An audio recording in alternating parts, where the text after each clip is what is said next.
प्रधानमंत्री आवास योजना ग्रामीण टप्पा 2 कार्यक्रमांतर्गत महाराष्ट्राला सर्वात जास्त घरं देण्यात आली आहेत. महाराष्ट्रात 20 लाख लाभार्थ्यांना एकाच वेळी घरकुल मंजुरीचं पत्र देण्यात येते. 20 लाख कुटुंबांच्या जीवनात एकाच वेळी आनंद निर्माण करण्याचा हा क्षण अत्यंत दुर्मिळ आणि ऐतिहासिक आहे. येणारी दिवाळी तुमच्या नवीन घरात सुखासमाधानानं साजरी करा आणि प्रधानमंत्री नरेंद्र मोदी यांच्या विकसित भारताच्या स्वप्नाकरिता आपण आणि आपल्या भावी पिढीनं भरीव योगदान द्यावं असं आवाहन देशाचे गृह आणि सहकार मंत्री अमित शहा यांनी केले. ग्रामविकास आणि पंचायत राज विभागाच्या वतीनं श्री छत्रपती क्रीडा संकुल म्हाळुंगे वालेवाडी येथे हा कार्यक्रम पार पडलाय.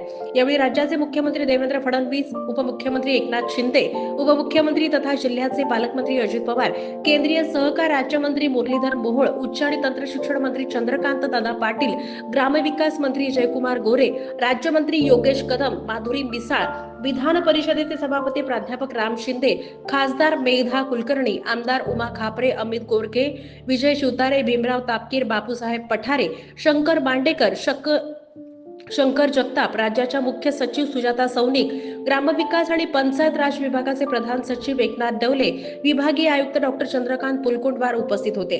भारताला 2047 पर्यंत विकसित राष्ट्र बनवण्याचं स्वप्न प्रधानमंत्री मोदी पाहतायत असं सांगून श्री शहा म्हणाले, विकसित राष्ट्र म्हणजे भारतात राहणाऱ्या प्रत्येक माणसाला स्वतःचं घर, वीज, शौचालय, गॅस सिलेंडर, धान्य आणि 5 लाख रुपयांची आरोग्य सुविधा ही विकसित राष्ट्राची संकल्पना. घर म्हणजे केवळ 4 भिंती नसून येणाऱ्या पिढीचं विकासाचं पहिलं पाऊल याच घरात पडत असतं.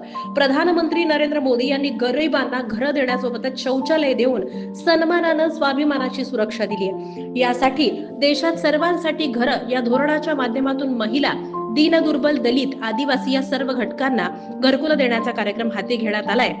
या माध्यमातून सन 2029 पर्यंत देशात 5 कोटी घरं देण्यात येणार असून यापैकी 3 कोटी 80 लाख घरं बांधून पूर्ण झाली आहेत. महाराष्ट्रात पहिल्या टप्प्यात 13,57,000 घरकुलं मंजूर करण्यात आली आहेत. दुसऱ्या टप्प्यात 20 लाख घरं देण्यात येणार आहेत. श्री शहा म्हणाले, केंद्र शासनासाठी अनेक पायाभूत प्रकल्प साकारत आहेत. महाराष्ट्र शासनही अनेक मोठे प्रकल्प राबवणार आहे. जलसिंचन योजना अंतर्गत गोसी खुर्द टेंभू या प्रकल्पासोबतच जलयुक्त शिवार सारख्या योजनांच्या माध्यमातून महाराष्ट्राला दुष्काळ मुक्तीकडे नेण्यात येणार आहे. नदी जोड प्रकल्प, नदी दमणगंगा, गोदावरी, नारपार, वैतरणा या नद्यांची कामंही सुरू आहेत. 11 वंदे भारत रेल्वे गाड्याही सुरू करण्यात आलेल्या आहेत.